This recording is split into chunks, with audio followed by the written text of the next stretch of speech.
Trump needs to understand that the only solution is to recognize sovereignty for Artsakh. Hello, everyone. Since I don't do videos on Sundays, it's a day of rest. Then I missed some headlines, and I missed a big one. So let's report on that. Yesterday, Trump announces new Armenia-Azerbaijan conflict ceasefire brokered by the U.S. So there have been a total of 3, count them, 1, 2, 3 ceasefires declared in a 4-week war. All right. And the first 2 were declared by Russia, or a group that's in charge of, well, supposed to be keeping an eye on this area, that France, Russia, and the United States are all together, and we send representatives or whatever. And so last weekend and the weekend before, there were ceasefires declared. Both of them were broken almost instantly. Donald Trump steps in. Let's see what he has to say. A third ceasefire agreement has been reached in the disputed Nagorno Karabakh region as Armenia and Azerbaijan both agree Sunday to stop the deadly fighting that's continued for 4 weeks.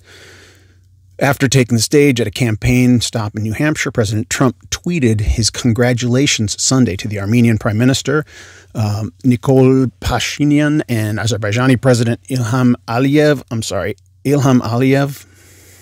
This guy, he's a dictator.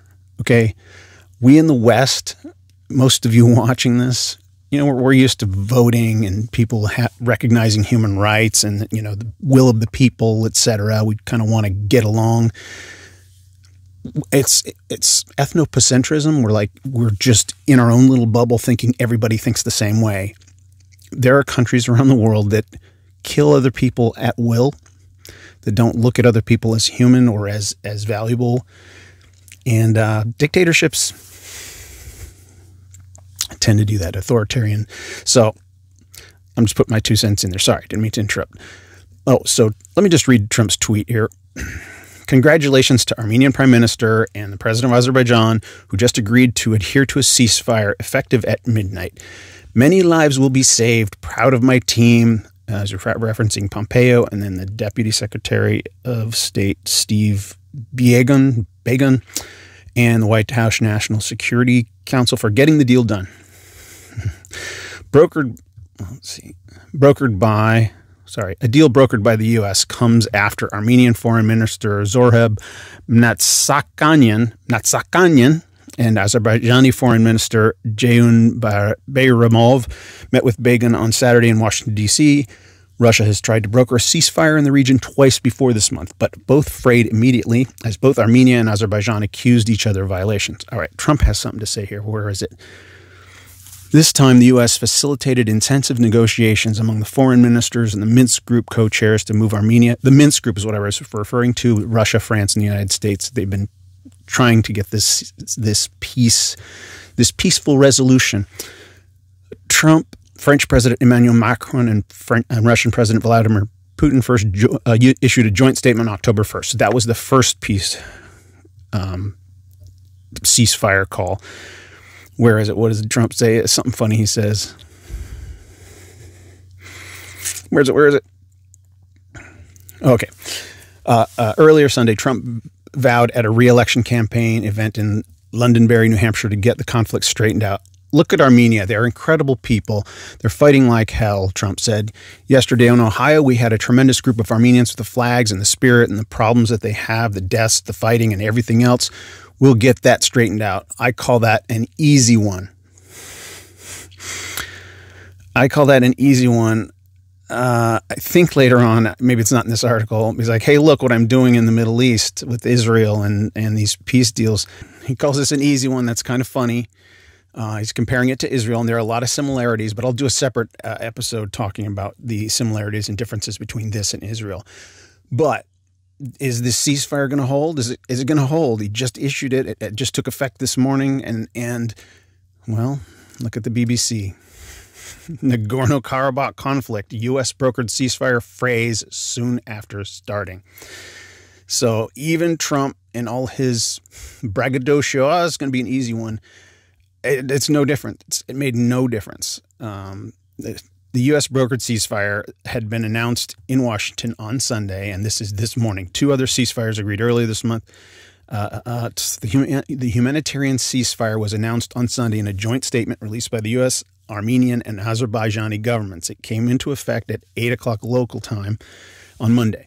The announcement followed discussions, but blah, blah, blah. And he tweeted again. However, within minutes of the ceasefire coming into effect, Azerbaijan accused Armenian forces of shelling the town of Terter and nearby villages in gross violation of the agreement. Armenia's defense ministry said Azerbaijani artillery had fired on military positions in various parts of the front line after the ceasefire agreement had begun.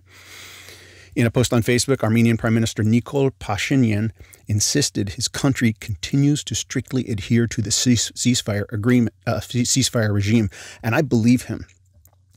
There's just a difference between the worldviews.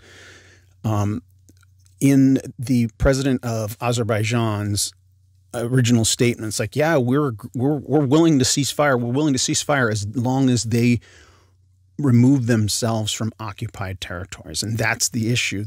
They are insisting that they cannot have Armenians living in Nagorno Karabakh. So that his ceasefire is kind of like, here's a similarity to Israel. There's a lot of enemies of Israel that said Israel should never exist. Yeah, we'll cease fire as soon as they're pushed into the sea, or something like that. There's the rhetoric that was going around is like, oh yeah, we'll stop fighting as soon as they're gone. And this is the exact same kind of rhetoric. Oh yeah, we'll agree to the ceasefire as soon as they go away.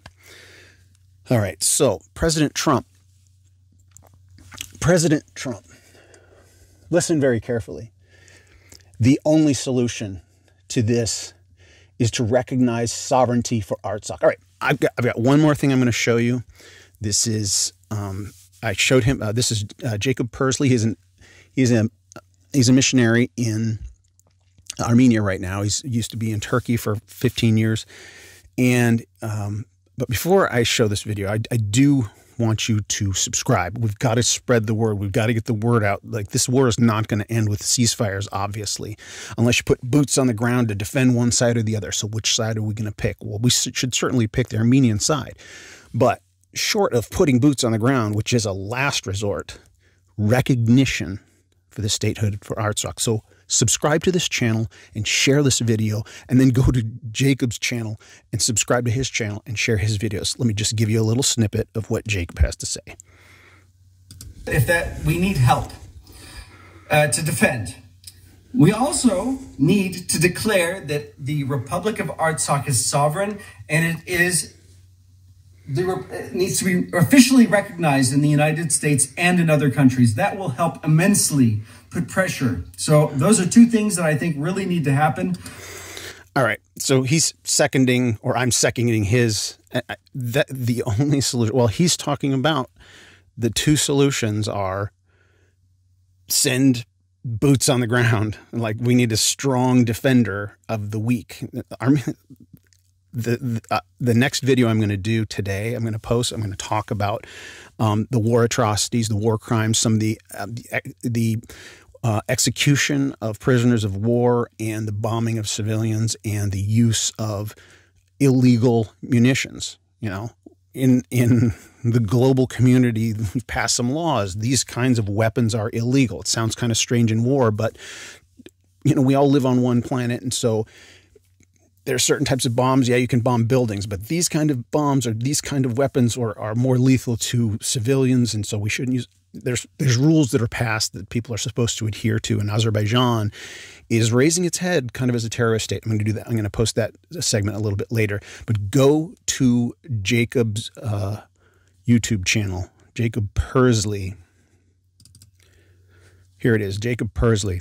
Go here, subscribe, and he's got several videos here, and he kind of started his channel doing what I'm doing around the same time, and I want to team up with him. I think I'm going to actually have an interview with him later this week. I'm excited about that. So subscribe, and